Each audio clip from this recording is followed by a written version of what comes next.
welcome to the Deep Dive. Today, we're tackling a really interesting trading tip. It's Miss Mansi's Trading Tip 24. And we're kind of digging into this idea.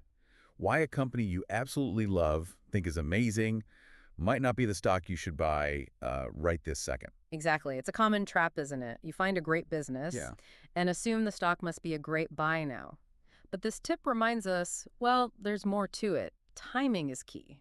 Right. So our mission here is to unpack that when can a really solid company actually be maybe not the best investment, at least for a while. Precisely. Even the best names can, underperform in your portfolio if you jump in at peak enthusiasm. Okay, let's break down the first bit then.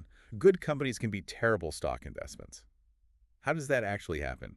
Seems counterintuitive. Well, picture this. A company everyone's raving about, maybe its stock has just shot up, right? Yeah, been on a tear. Exactly. It might be trading at a really high price-to-earnings ratio, maybe way higher than its own history or its peers, even if the growth is decent. So it's overvalued. The market's just paying too much. That's often the case, yeah. Overvaluation. Investors are basically baking in so much future success that the company has a hard time living up to it immediately. They're paying a premium. Gotcha. So the business itself hasn't changed. It's still good. Fundamentally sound, yes. But the stock price reflects maybe too much optimism. That's a good way to put it. And in that situation, even a small piece of bad news or just the market cooling off generally can cause a pretty sharp drop in the stock price. Ouch. Yeah. The company didn't suddenly turn bad, but your investment made at that inflated price, well, it takes a hit. We've seen fantastic companies just go sideways for ages after a big run-up like that. Okay, that leads perfectly into the second part of the tip. Yeah? If they are bought at the wrong time. So timing really does matter. It's not just about picking the right company name. It matters a lot. Look, nobody can perfectly predict the absolute top or bottom, right? That's impossible. Right. But understanding the market's mood, the stock's recent action, that can seriously improve your odds. You might believe in a company for the next 10 years, but buying it when it's, say, in a short-term speculative bubble, or facing some temporary bad news that's pushing it down, that could mean you're sitting on losses or just dead money for a long time. Time you could have maybe avoided waiting. Right. Frustrating. Okay, so this brings us to the solution Ms. Mansi offers. Technical analysis is important for getting better risk-reward.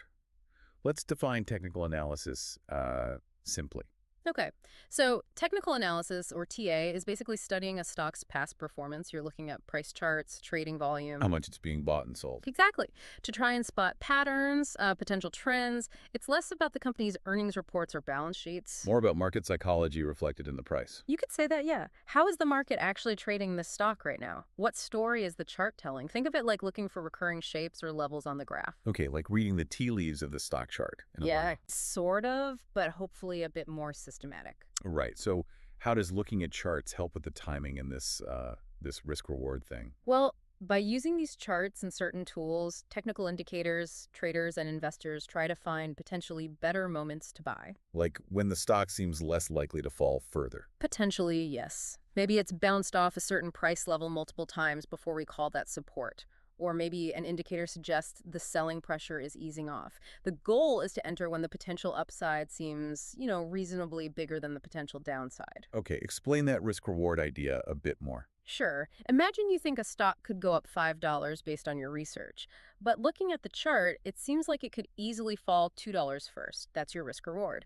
TA might help you wait for a moment where maybe the potential upside is still, say, $4 or $5, but the chart suggests the immediate downside risk is maybe only $1 or even less. Ah, okay. So you're trying to tilt the odds in your favor. Precisely. Improving that ratio. TA can also help signal when it might be time to sell or take profits, not just when to buy. So just to be clear, it's not a crystal ball. Absolutely not. No guarantees in investing.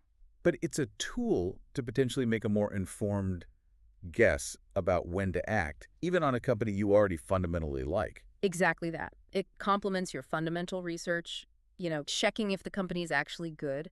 TA helps you look at the market dynamics. Does the market seem to agree with your positive view right now?